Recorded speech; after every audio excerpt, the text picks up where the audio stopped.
Russia, or what? Nope. Just went from San Francisco down to Brazil. Just that nice, cozy, casual. I mean, how? Just going on the one, basically heading south.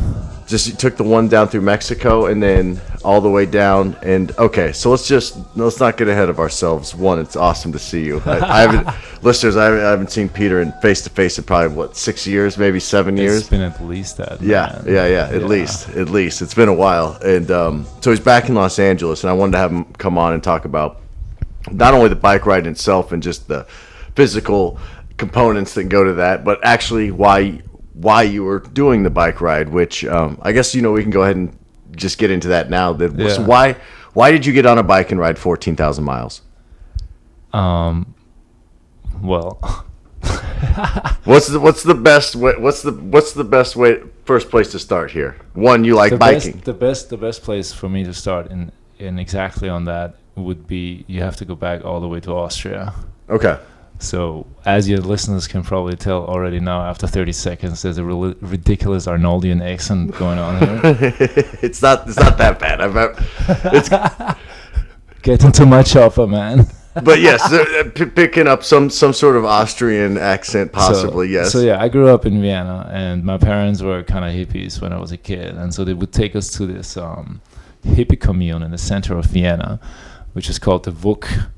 And there would be these hippie concerts going all the time. And I remember there was this one artist that we just loved in our family, and we had his records at home, and his name was Arik Brouwer. And he had this one song called Reise nach Afrika, which means Journey to Africa.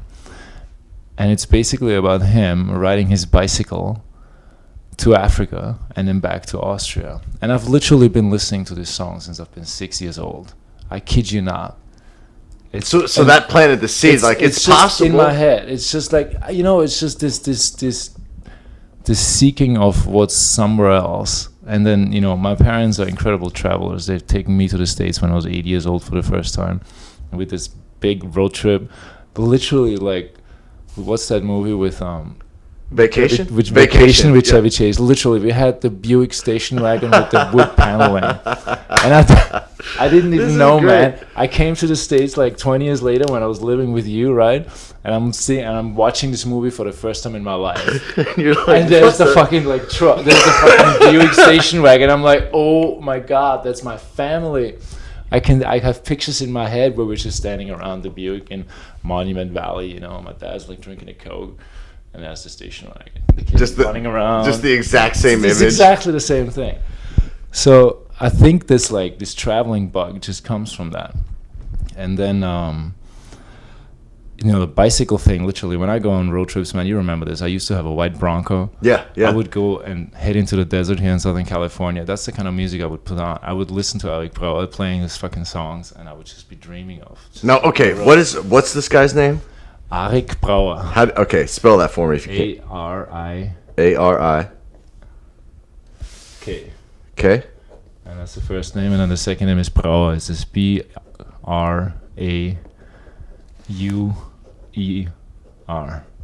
Right? Yeah, and this is like this Austrian multi-artist. Arik Brouwer. It's A-R-I-K-B-R-A-U-E-R, listeners. Now he's like this 85-year-old Jewish man who's been really important in post-World War art history in Austria, who's started movements. And, he's not just like a musician. He does, plays and paints, and he's like just all over the place. Yeah. So in some ways that's sort of the thing that inspires me to think about, I want to sit my butt on the bike and ride. But I would have never done that unless I would have started Capoeira. And I would have never done that unless I would have heard about Master Accordion, who wants to ride his bike to Brazil on his 70th birthday. The man is 70 years old, and he's got nothing better to do than sitting his butt on the bike and riding for 14,000 miles. I mean, most people would think that's insane. Yeah, no, I think, that's... You should be sitting at home, watching baseball and drinking a cold one. Absolutely. Having a brewski. Then you mentioned... I'm trying to say it correctly. Capoeira? Yeah, you're doing good, man. Close. Capoeira. You're doing good. Joga capoeira. So my only experience with that... my only experience with that is being in La Jolla at the Comedy Store condo and then looking outside and drumming and then it's like super yoga. It's like these people like being just being incredibly flexible, flipping around in the air, up in the, and it's just a lot of twisting and spinning. Yeah, it's very athletic. That's a very American or United States way to describe, I think. I don't know. I mean, because when you look at it, it does. It's intimidating as fuck. Is like you totally, man. When you walk up to this thing for the first time, and there's so much fucking action. We call it a roda, which means a circle, and you see a bunch of people standing in a circle. There'll be a few instruments like a drum and what we call a berimbau and a pandero, and then there's this music, and we play these songs that are a lot about slavery. Going back to Africa. Well, I'm gonna get a couple of those songs, and I'll play them in the episode later. Just so the listeners. I got some dope songs. Okay, nice. Yeah. It's really good stuff. And you listeners, you've seen this in movies. Hollywood loves this. It's only the strong, man. It's almost like there's like the badass guy. Yes, exactly. There's the badass guy. Yeah, that's the one where he gets knocked out, right? Only the Strong is like the movie that really put capoeira on the map in the United States. And there's actually a capoeira master here in Los Angeles, Mestre Amen, who is the main capoeira guy in that movie. And he's a reference in capoeira. He's like a legend in capoeira, especially here in LA, because he basically brought capoeira here and popularized it through this movie that all the kids watched. Yeah. Like, when you see a guy today who's like maybe in his early 40s, late 30s, hey, how did you start capoeira? I watched that movie with my boys, and then we went to the park and tried it out.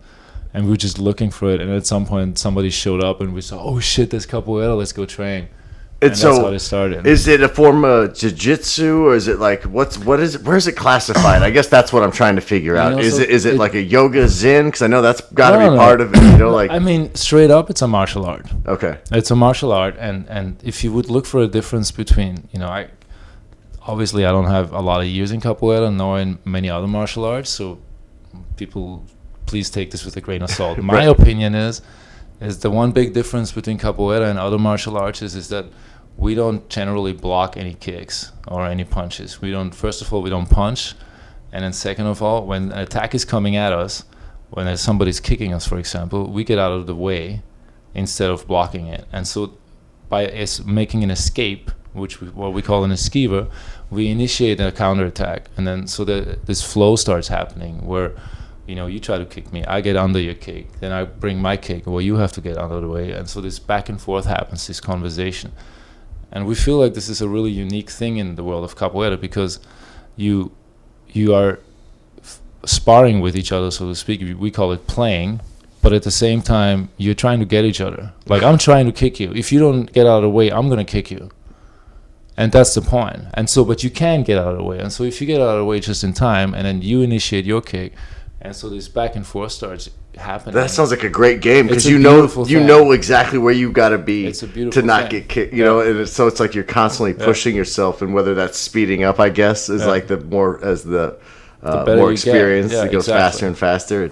And then you have these musical elements in it, which were added at a later time. Yeah, they always. Capoeira. Yeah, and that I've seen anyway. In our mythology, we're saying that this was sort of developed because capoeira was illegal back in the day in Brazil, because it was practiced by people who were either slaves or former slaves, and nobody wanted these people to learn a martial art. So when they were training it, they would get caught, and then they would get punished for it. So they started to learn to disguise it, and that's where you get this weird element today where you're looking. That's so smart. It looks like they're dancing. What the hell's going on? They're looking like foolish people, like hopping around in a circle. Yep. Everybody's clapping and singing. But in reality, they're kicking the shit out of each other. That's crazy. Without escaping. And that's, and like, I've never been to Brazil. Obviously, it was a really big spotlight this past summer was shown on there, and 2 years ago, during the World Cup, which seemed like they pulled that off a little bit better than the Olympics. But lost in all that is like the horrible, slave trade in Brazil. Like you almost think of a Brazilian as just being a black guy. Like that's what you see. Like for the most part. And it's like a history that's like really, obviously this is America calling the kettle black, if you will. No pun intended there. But it's interesting because it's like they struggle with the same kind of civil rights stuff you know, that's going on here. If not, you know, maybe even, you know, a little bit worse. You know, it's very in some interesting areas. over there because the culture over there is much more mixed than it is here. Yeah. So here you do have the African American population, I guess. You know, it's a certain percentage. It's, I don't know, 20% or I'm not sure exactly, Yeah, or so, 12%, something like that. Over in Brazil, there's literally like, I don't know, 60% of the population that have some kind of African blood in them. And it's all kinds of different levels, and they have specific names for each one of them. They have So there's certain segregations within the. Well, you know, I think it's an incredibly complex system that I don't act, you know, as a foreigner, it's very difficult to look in. There's this guy on PBS, I think, who actually did a documentary about this. It's very interesting, who looked at, you know, the incredible complexity of the relations over there. And it's usually described over there as classism. This is sort of this kind of silly descriptions of their level of racism, you know. Right. This is a funny fact. You know what I read on a blog about Brazil. This kid looked at the census data, you know, to check where people live. You know, typically, you know, the rich people live in beautiful Copacabana, and the poor people live on the other side of town. Right. And in the census, apparently, when you want to check, you can check, you know, white, Caucasian, and you can check, you know, African, or Brazilian, Afro-Brazilian, or black, and then you can choose yellow. They don't actually have Asian or Japanese or Chinese. They have yellow. You're like that's how you're like okay. This is how beautifully politically incorrect they are still. That's oh man, that's all right. Sorry to get you so off topic with race race relations. So that's an important thing though there. No, right. It's dude, yeah, you see some of those shanty towns. Like when I've spent a little bit of time in like Kenya out, and we went out and checked out some of the shanties, and it's the guys like there's 200,000 people that live up on that hill, and you're just like, holy shit, like it was crazy. Like there's no way that like anyone inside of that is like good, well off, you know, at all. You know, it's another thing though is in Rio, for example, you know, some of the favelas, at least the ones that are pretty close to the areas of town that are close to the beaches, have the best view in town. I know, right? They're right on top of, you know, when you go in Copacabana, if you hang a left, you go to Lemle, and you go up the hill. You know, there's a couple of favelas. There's Babilonia and there's Chapo Mandingueira, and it's like, these are not really fun places to be. I stayed in one of them at the top of the hill, and there were people getting shot while I was there. There were people getting shot at night, but this is like it's gotten worse again. It was kind of okay for a few years, and then now with the economy tanking over there, it's gotten worse. So this stuff is coming back. But you're sitting on the top here, and you're looking down on Copacabana, and it's just the most incredible view. It's like in Hollywood, this would be the most expensive place that you could live at. Yeah, it would be. And over there, it's the other way around, where all the rich people live on the bottom in these sort of anthill buildings. Yeah, the ones that go, and then up in the hills, and that's the thing. Yeah, they're like put amazing. together like bamboo and like all. Like, No, they build it pretty strong out of concrete, but it's homemade stuff. It's homemade stuff. Yeah, And it's all just kind of rigged together. Yeah. And the capoeira, how popular is that? Capoeira. How popular is that in Brazil?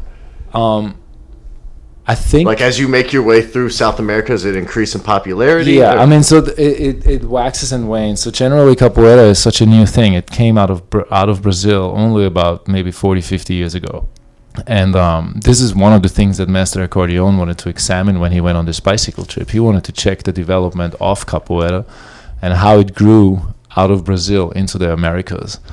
And so the purpose of the bicycle trip was to have a camera crew with us and eventually to shoot it ourselves, where we literally are riding our bicycles down the street and we're looking for capoeira. And then we'll find some then we'll find some freaking capoeira somewhere. And you know, we always find it because everybody knows Master Accordion, because Master Accordion is like the Michael Jordan of capoeira. And so people in advance will already know. And word got out that no, everybody knows that. This is how I got to be on the trip. I mean, I found out about a year before through the grapevine that he's going, and I said, I need to go on this trip. And so this is what happened with people. They kind of knew about it in advance, and they just were like hitting me up on Facebook because they knew I was on a trip, and they'd be like, yo, where's Messi? When is he coming? And, we want to put him up. We have a house for him. Let's just make him come. And then, we would go and we would ask him, we would do interviews with everybody and ask him what the history is. And so he's trying to piece together this story of how the capoeira, history. This is such a fascinating thing. We get so sidetracked with the, you're going to have to edit the shit out of this podcast. This is all going to be in there. But the thing is, capoeira is came out of this so-called colonization process, right? Africans were enslaved and taken from Africa to there, and so they were sort of put on this diaspora, and it was like there was this colonization of a foreign land that happened with the help of enslaved people, and now these enslaved people are recolonizing the old world with their art, and they're bringing this African influence, this Afro-Brazilian art form back into the world, into the old world that's responsible for the suffering in the first place. And what they're bringing back is not suffering. What they're bringing back is community and love and peace, because that's what we do in capoeira. It's such community, man. I'm here in capoeira in Los Angeles now. I've been staying here for like 10 days with capoeiristas. I literally have capoeiras coming to me asking me, come stay at my house, man. You need a place, come kick it. It's cool. You stay as long as you want. Now it's amazing, man. Now, as far as is there some level of, hey, tell me what you've learned in that, and like, hey, what have you seen? Like, I think there's definitely. I mean, I'm in an incredibly lucky position. I was insane enough to hear about this bicycle trip, and then just because I was crazy enough to just say, screw it, I'm gonna go. I'm good. And I'm just gonna go on this trip. I'm gonna show up. And I'm gonna go. And because of this, because of Master Accordion, and because of me writing with him, a good analogy of me being on the trip with Master Accordion is if Master Accordion is Michael Jordan of capoeira, I'm like Steve Kerr. Yeah, oh, this is great. I'm Steve Kerr. What a fucking reference. I'm like a white guy who can't get open for his life with a pretty decent shot. Right, who's now the coach of the world champion. That's because he's a genius, right? Like Phil Jackson type. But that's who I was. So like, I'm so lucky to profit to be in this privileged position of meeting a lot of people and then learning a lot about them and finding all these histories and trying to put all of this stuff into the documentary from Messe and into the book that I'm writing about the trip.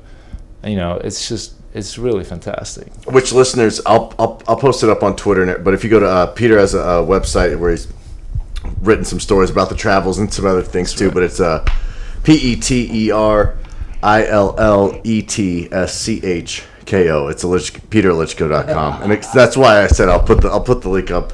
I'm sorry, I apologize. No, it's the name. Man. Yeah, no, I know. I'm Shiza. Shiza. I got the same thing, so it's this, Central European. But he's got a Facebook page too. You can where he posts stuff up there. But it's been great. Like we mentioned earlier, I haven't seen Peter face to face here in years, but just following him, on Instagram and Facebook and everything over the past couple of years, and just seeing all these pictures, and then being like, I'm a map guy, and so what I immediately do is find out where the hell is this lake at, and then I'll go be like, fuck yeah, Colombia? That's a lake they have lakes like that in Colombia. Oh man. Okay. And then I don't know if I'm getting my lakes mixed up, but you had some incredible pictures. You're probably thinking of Lago Panama in Panama.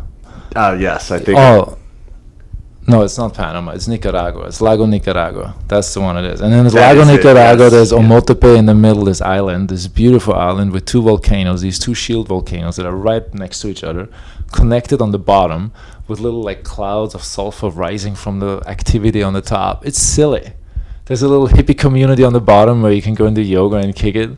It's freaking amazing. That's Nicaragua, man. Yeah. And the damn Chinese want to put a channel through it. They want to put another Panama Canal thing, like a Nicaragua canal through it. Yeah, they're tired of dealing with American tariffs. They're like, they just Like that's probably what's going to start. If there's a World War III, it'll be the canal. No, they were already building it, and there's really not anything that they can do. But Oh, it okay. stopped because it doesn't really make any economic sense at the moment because of the crisis that came, I think. Yeah, something. Yeah, that's a huge undertaking. And malaria, as we all know. But I want to get back to the ride. So, Yeah, man. So the ride, I want to establish this for myself and the listeners who are in their car stuck in traffic. They're at work right now, avoiding work. They're learning about how they can better themselves. So this whole bike ride was just for awareness. In the sense, like, you're going to trace the roots of this martial art, interview people that participate and teach this martial art all up and down the Americas, starting in Berkeley, all the way down to Brazil, where it was where it originated. Yeah. Okay. In the hometown of Mestre Accordion in Salvador, Bahia. Okay. Gotcha. So his hometown is where is the. That's what the people in Salvador, they're very positive about their land. It's a beautiful place. It's the place at the state in Brazil that has the most African influence.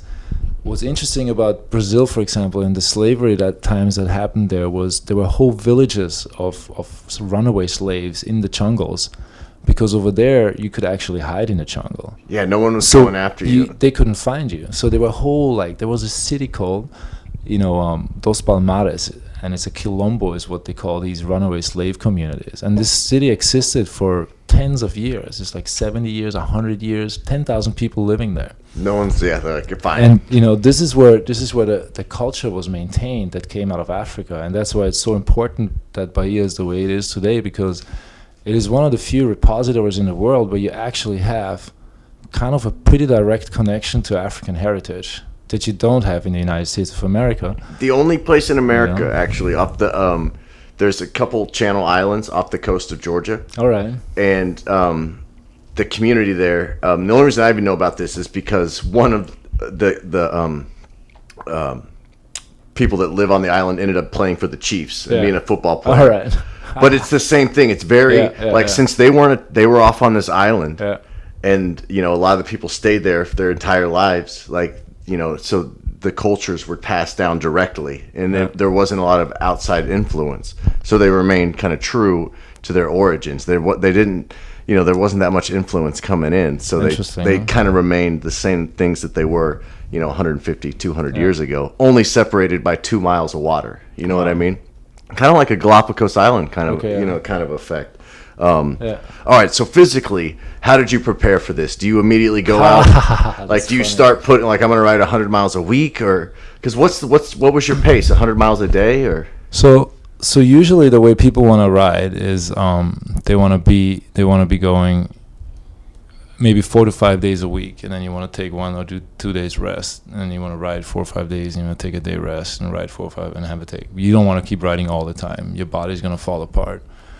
I think there's people that will ride 60, 70, 80 miles a day. I think that's a lot if you keep doing that, and I think it's kind of a race. And for us, I mean, there was this scene that we had actually when we came to Los Angeles, when we rode into Los Angeles in Leo Carrillo State Park. I remember when I used to live in Los Angeles, I used to go out there and hike, and now we camped out there, and we had a meeting with Mesa. And Mesa was talking about how much capoeira we had to do in California because there were so many different schools, and so we were on a tight schedule, and we had to hit all these events at a certain time. And he said, but once he crosses the border into Mexico, he doesn't want to have a schedule anymore. He just wants to ride. He wants to go south. Yeah. Not really know where he's going to end up, and just see what happens, and let the chips may fall where they may. And at that moment, I personally made the decision to actually go and ride all the way to Brazil with him. At that moment, I was in love with the trip, with the idea. That's with Mestre no Accordion. pressure. Yeah, there's no timeline. Let's just go and see what happens. Yeah. And if anybody would want to go ride their bicycle, I think that's, for me personally, that's the most appropriate way of doing it, because it's an exercise in liberating yourself from these societal, shackles to some extent that we have on, and there's just always a schedule. Go. Yeah, there's just always go. yeah. And it was weird, man. In the beginning, I came from a job at Microsoft, man. I was a release manager on the Windows Phone team. My job was nuts. I had every minute of my day scheduled. my role was such that I just had a shit ton of meetings. And I would have 2 or 3 meetings at the same time. I have to pick one of them that I'm supposed to go to that's the most important. And then suddenly I'm sitting on my bike, and all that matters is that the sun comes up in the morning, that I'm going to wake up, I'm going to eat some food, I'm going to pack up my shit, and I'm going to ride south. And I'm going to ride south until I can't ride anymore, and I'm going to pack out, I'm going to eat some food, I'm going to go sleep under the stars. And it was such a shift, man. It was like I had phantom meetings. Like, you know, like somebody like cuts their freaking finger off, and then they have like a pain. Yeah. And it's not actually there. I'd be like riding in freaking Baja California thinking, there's something I gotta do, man. There's somewhere I gotta be. There's somewhere I gotta be. And literally only like 3 months after I was on the road, that left me. And for me, God, it took that many miles to get that out of your head. Thousands of fucking miles, man, to get the box out of my mind. Yeah. And the crazy thing about that is that I didn't think I was like that. You know, like, I guess like many people, I was like, oh, you know, I like what it's cool, man. It's not a rat race. I'm not a hamster. I'm not sprinting in the fucking wheel. It's cool. I got this. But then when I was riding in Baja, I was like, what the fuck? Why am I? And only later when I started blowing off the steam, the corporate steam, that's when I realized, no, you were in it too. Yeah. And it changes you, man. It makes you different. You know? I mean, look, just right there when you said, like, I've got 2 meetings, I got to pick one. Yeah. It's like, that's not you. You know what my I mean? Like, my boss is like, you're like, that sounds horrible. It's like, I got to let somebody down every day. Like, nah, that's cool, man. That's all right. But you're right. It's, you know, just that the pressure and just, I don't know, like whenever, you know, for those of you in the car right now driving to work, you know, sometimes and you're just like, God, when is Friday gonna get here? You know, it, like in a worst case scenario. But yeah, it does change you because you have to. Well, imagine it like this. You know, if you're in a job like at Microsoft or at Google or Facebook, any of these jobs where there's a shit ton of really, really smart people who are competing hard and to do great things. They want to build really, really cool software, and they are competing against each other because something's going to come out on the top, and that's what the company is going to sell. So you're in an environment where you have to stand up for yourself. Now imagine if you do this, where you have a team, you're a manager, you're responsible for people.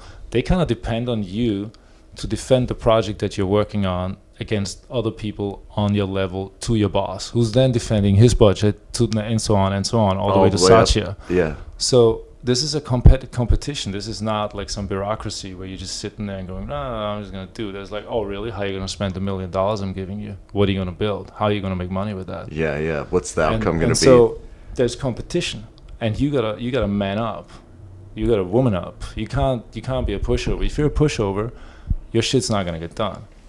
So even though you're a nice guy, if you do that 8 hours a day, 5 days a week, 50 hours a year, for 10 years, you can't be like that and then not act like this in your private life. Yeah, it's going to spill over. That's who you're going to become, because that's what you do with the majority of your freaking waking hours. Yeah. And who the fuck wants to be like that? I mean, somebody. It's not healthy. Value. First of all, I mean, there's value in it. It's a decision that people make. But if you make that decision, then you got to be aware that it's going to affect who you are in your personality. Yeah, or at least be aware that it will, and then maybe do what you can to like prevent that from. No, if happening. You're cool with it, then that's cool. If that's what you like, that's okay. I don't put any value on that. Like, I'm not saying that.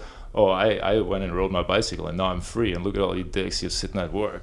That's not what it is. Right. That's just my choice, and somebody else can make that other choice. But the choice will affect you. Yeah. We can't be blind to that. It will form our personality, and so I think if we have a desire to be a certain way, whichever way it is, then we have a responsibility towards that, and we have to act in a role, in a life, in a choice that furthers that. Yeah. No. Look, if you work for a company, and we've all been there, and you just. They have a certain way, and like that's how that way is. And if it's not that way, then you don't work there anymore. And and sometimes it's like people just got to do shit they don't want. And that's kind of why I wanted to have you on too, is just to kind of get the point across that it doesn't have to be 14,000 miles. It can be 50 miles on the weekend. Just get out there, like find something that you can find happiness in, or that makes you want to learn more, or.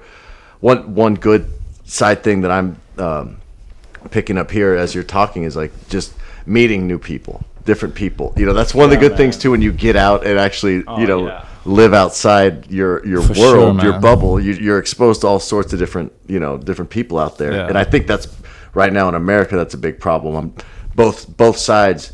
No one knows anyone from the other side. Yeah. Everyone just hangs out with each other, and you got this weird high school rivalry thing going now between. It's crazy, ridiculous. Okay, so back to the thing. I want to bring up your bike. You had this little sit-down bike, right? You had the chair bike.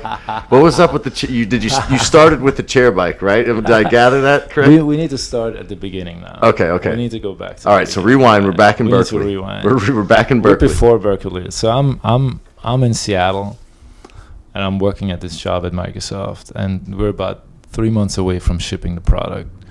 When you're 3 months away from shipping a product like Windows Phone Blue, which was was supposed to be the Android and iPhone killer, it's like Black Friday for 3 months straight.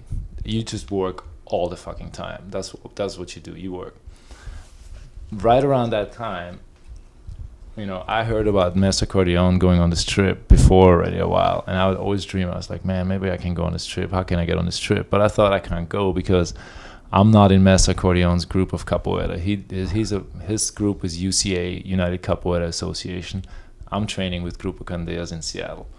So I'm not in his group. And I thought this old man has all these followers and all these people that are really good, that have been doing Capoeira for 20 years with him.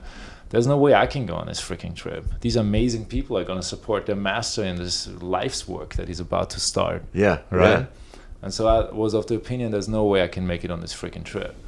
And a month before the thing, he comes to Seattle. He comes to Seattle and he does a workshop at a Capoeira event in Seattle. And after the workshop, he starts talking about the project, and he's doing a little bit of fundraising because he's like, listen, I'm shooting a documentary. The profits from the documentary are going to go to this charitable project that I have in Salvador and Bahia, where I'm taking kids off the street and I'm teaching them valuable life skills. And I want people to donate so that we can make this Capoeira project where we're examining Capoeira, making a music CD, writing a book about it, and then we're going to sell all that stuff. And the money then goes to this benefit project. as many children as possible. Exactly, and it's all about Capoeira and about riding the insane bicycle to Bahia. And so people are just transfixed. There's like 50 capoeiristas sitting there. They're like, what? This crazy old insane man is gonna ride his fucking bicycle? And you're sitting there like, kidding me? Can I go? Pick me. Can I go? And so he talks about it for like 15 minutes, asks for donations. Like, yeah, heck yeah, I'm gonna donate. And then at the end of it, he looks around and he says, and if you want to come along and ride with us in California for a couple of weeks, just take your bicycle and come. And in my head, it was like a fusion bomb, man. It was just like, you know what I heard? I was like, Pirata, come ride your bicycle to Brazil with me. That's what I heard. Yeah, absolutely. Come ride your bicycle to Brazil with me. Absolutely. You're like, well, California at least goes down into Mexico, technically. There you go. And so I went and introduced myself to him afterwards. I didn't know him, and I went and said hello to him, and I said, hey, my name is Pirata. Pirata is my Capoeira name. We get names in Capoeira. I'll tell you what that's about. And I introduced myself, and I looked him in the eye, and I said, hey, did you mean that I could just come and ride with you in California for a few weeks? And he was shaking my hand, and he looked into my eyes, and I mean, if you see his picture, he's got he's an incredibly charismatic personality. Yeah.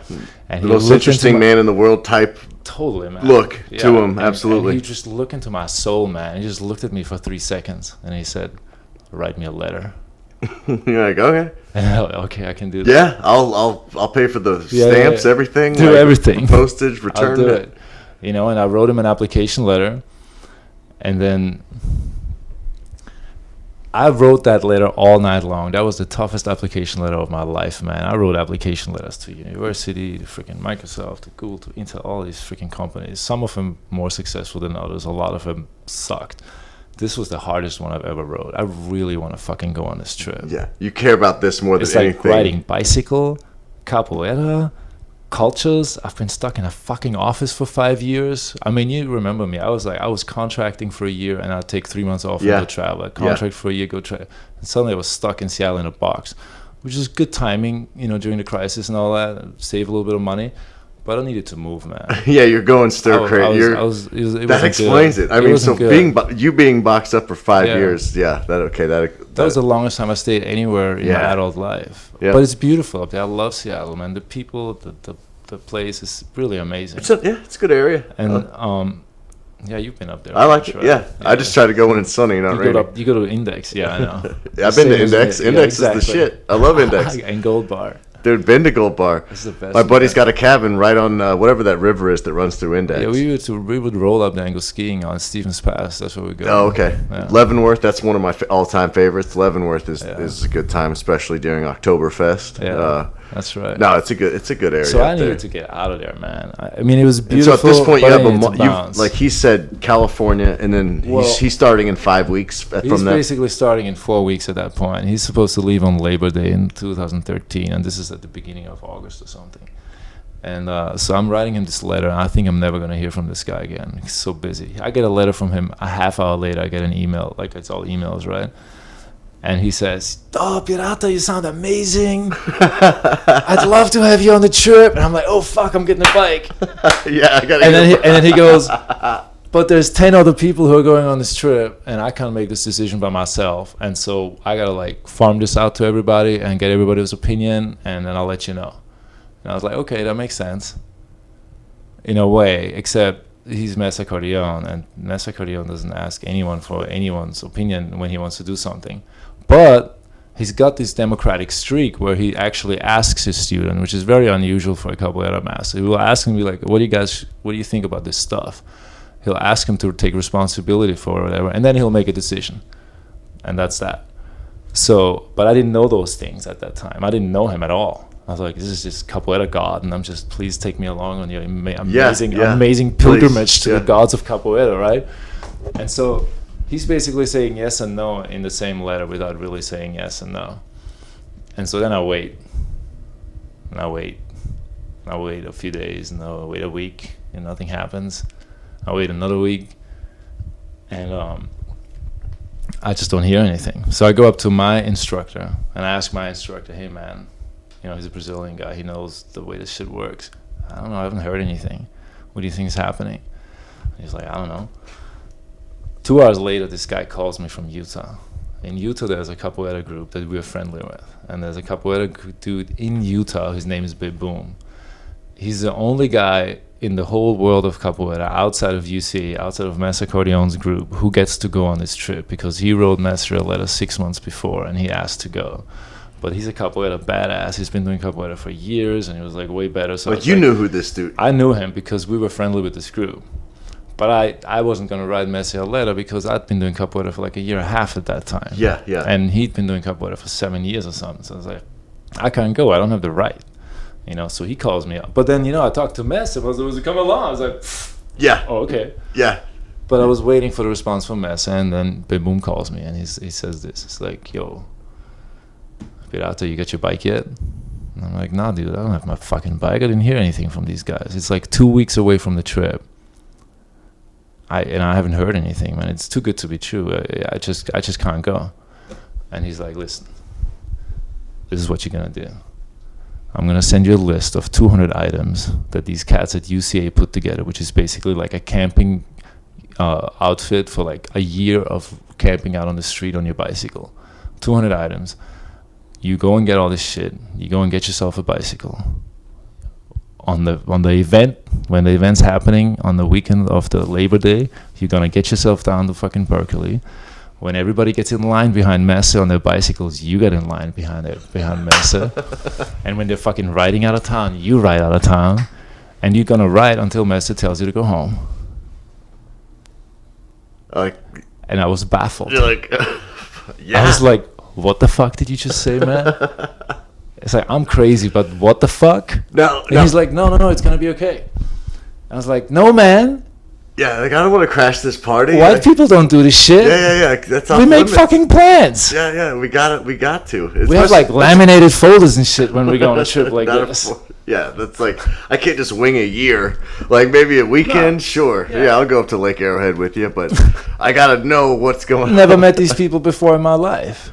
So, at that point, did you just take that list and just go out and... So, at that point, this is what I was just... I thought about it for like 30 seconds. And then I thought, you know what? This is Capoeira. And Capoeira is essentially about liberty and about personal expression. And if you're willing to step up to that plate for yourself, then Capoeira usually gives you room for it, if you do it in the right way. And I thought that if I come to this group, I can make it work such that, you know, we can be together in California, and then everybody know, including myself, can figure out whether this will work out or not. And then I'll go to Brazil or I don't. So that's the way I wanted to do it. And so then within the next 2 weeks, I worked on the assumption that I'm going to go on the trip, but at the same time, you know, I had to sort of have a backup plan and be like, maybe I'm not going and I need to come back to my job. Yeah. But I basically shut down my life in 2 weeks, got rid of all my shit, got myself a bike, went down to Berkeley and freaking rode, and ended up being in Brazil a year later. That's crazy. So... and nobody knew me there. I just showed up and they were like, who the fuck are you? And I'm like, oh, I sent you this email, you know, message. And they're like, what email? Yeah. Like, it's I got a million emails, man. It's right before the trip. I don't know who the fuck you are. You're in Brazil? Really? I'm going to Brazil. No, I planned on it. I mean, look, I got everything. Right. I got the email. Got my ridiculous, like, recumbent bike, you know. Guy in Utah's like, nice, it's working. Just faking it till I made it. They're buying it. Okay. So, what was the hardest part about the entire year of being on the road? What was the hardest thing about it? You know, I guess you know, most people would imagine that it's kind of the physical exhaustion of it, but especially if you don't. I think if you don't put yourself on a schedule, if you don't say I got to ride 80 miles a day or 100 miles a day, and I have 6 months to go. You know, way further, like people do like 20,000 miles in that kind of time. And I think then that will really affect the way that this journey will go for you. But if you do it pretty leisurely and you take your time to actually enjoy yourself and see the things that you can see, I think then that is not really such a big deal anymore. And then it becomes more about the comfort things that you don't really have.